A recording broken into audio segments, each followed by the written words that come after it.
This is Will Nunziata, New York City-based director and creator of theater, television, and film. And today I am thrilled to be speaking with the acclaimed pop singer-songwriter, the one and only LIZ LIEBER. But before we get to our interview, here's a sneak peek at a stripped-down version of her original tune, Love, Don't Run.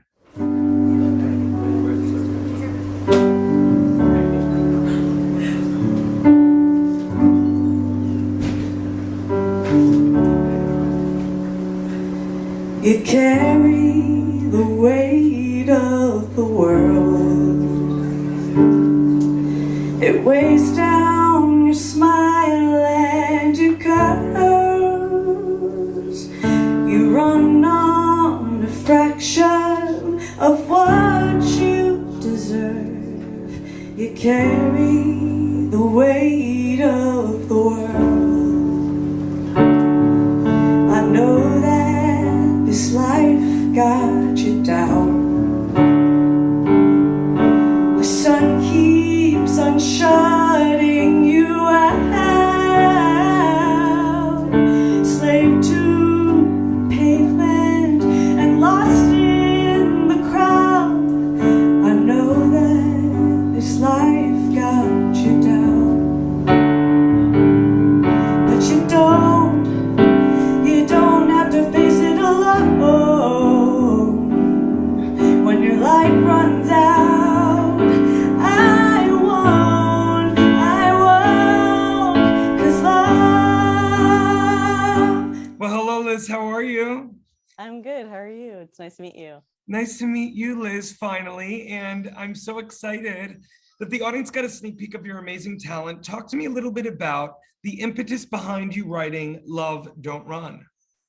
I wrote that song about 3 years ago now, and it was something I wrote when one of my really good friends was going through a hard time, as well was I. And it was like between me and my friends, like we were all just having these like either lovers that weren't staying around and just like feeling like left in the cold. And it was a song I wrote just from the spirit of like, you know, people who really love you will not leave you behind. Even if they're far away, they're still there in a sense, you know, so that was something I wrote with that in mind. I mean, what a beautiful sentiment that is so relevant today. I mean, I think if there's anything we all had to investigate these past 18 months are the people in our lives, those that serve us and those that don't, and even those that are far away. Those at the end of the day could sometimes be the people that mean the most to us. Yeah, 100%.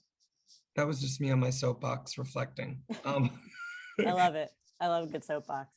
You're welcome. Anyway, Liz, where were you born and when did you realize first and foremost that you had such a beautiful singing voice, but then also when you realized that you wanted to create your own music?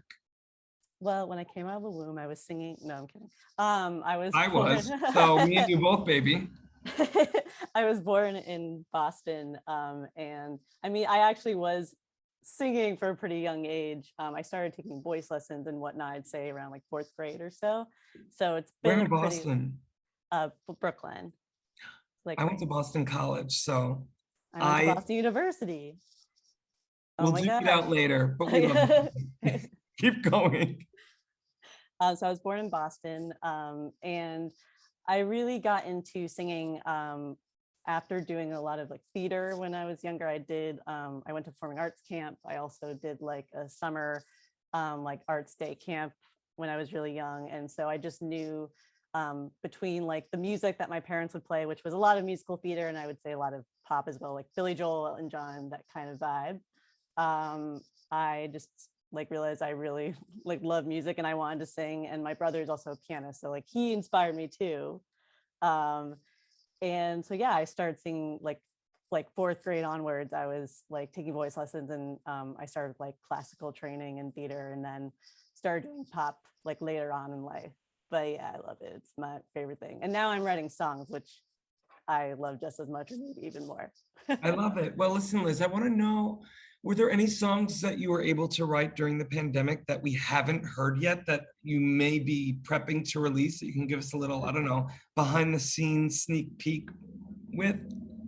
Well, it's funny, during the actual peak of quarantine, I had a lot of writer's block. So I'll admit, I was like, I feel like there's like kind of a some artists felt very inspired to write during quarantine, and some didn't. I think I was sort of in the didn't zone, but like I'd say towards like earlier this year, starting like March or so, I started to get creative juices flowing again, and I've been working on some new songs that I'm really proud of. I spent like a lot of quarantine trying to like hone my song crafting even more, like obsessively kind of, and just like really like delving deep and like listening to my favorite artists and like understanding what they do well so I can do my songwriting even better than I already have. So I have some really awesome songs in store. Like one of them is called It Doesn't Take Much, which I'm really excited about. And I perform that on I do a live stream every week, and I can mention that a bit. But so some of my fans have heard it played live, but it has not been released yet. But I have a couple other songs as well that I'm hoping to release sometime in the next year. Well, talk to me a little bit about this live stream that you host. So I host a live stream called Smooth Tunes, and it was born from me feeling kind of like lonely during peak quarantine time. It was like May, I'd like to say it was end of April or early May 2020. And I like pressed the live button for the very first, I had like never done a live stream before, and I just like went on. And I went live in this Facebook group. I'll give them a shout out because they like, I give them a lot of credit. Facebook Quarantine Karaoke, which had like several 100,000 people in it. And so I was like, all right, I'm gonna go live. And so I did it in that group for the first time. And like, long story short, there was like a few hundred people watching me, like just like I was just like, okay. And so I was singing, you know, everything from like Smile, Charlie Chaplin, or Nat King Cole. I was thinking Charlie Chaplin too.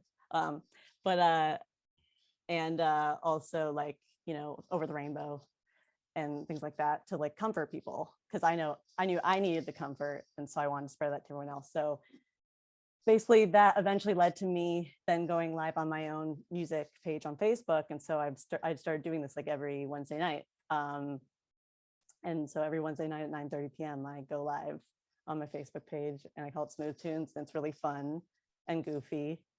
And I basically sing a mix of originals and mostly covers, but I sprinkle my originals in between. And then I also like have fake sponsors that are fan written that are kind of silly and weird. And I don't need to go into it. If you watch the show, you'll see. I've watched many of them, and what I love so much about it is like you're giving me old school variety show vibes, but like in a That's 21st very much century. that's very accurate. Because, well, you speak my language. I mean, I grew up watching like old VHSs that somehow my parents had of, you know, the Carol Burnett Show, Sonny and Cher, Ernie Kovacs, Jerry Lewis Dean Martin, like all those like old school Sonny and Cher. Oh, I said Sonny and Cher, Donnie and Marie, but like, you know, not the talk show. But I love that you're bringing it to a 21st century. Yeah, it's just like I needed the comfort for myself, and other people needed it. So it's become like, I always kind of put in my little caption, like, I'm not a doctor, but I music medicine. Because that's, I think at the end of the day, music is medicine to us all. You bet. And it's a universal language that we need now more than ever, especially from you, Liz, because you're an incredible artist. And before I ask my final question, I want to let everyone know, for more on the incredible Liz Lieber, you can read more about her right below this video. I'm so excited you're joining this amazing platform where artists from all over the world are coming on board. And like I said, your music, though, especially, there's a universality in it because it sounds familiar, but is also new. I'm curious, with all that said, Liz Lieber, my Barbara Walters question. If you could give advice to young Liz, what would it be? To not worry about what other people think.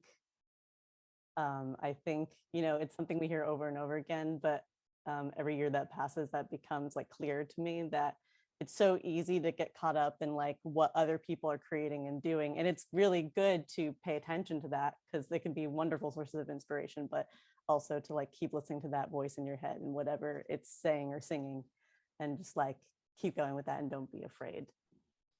Amen. Well, Liz, you said it best. And I am so grateful for your time today. And I'm so grateful that we are now connected. Same here. Thank you.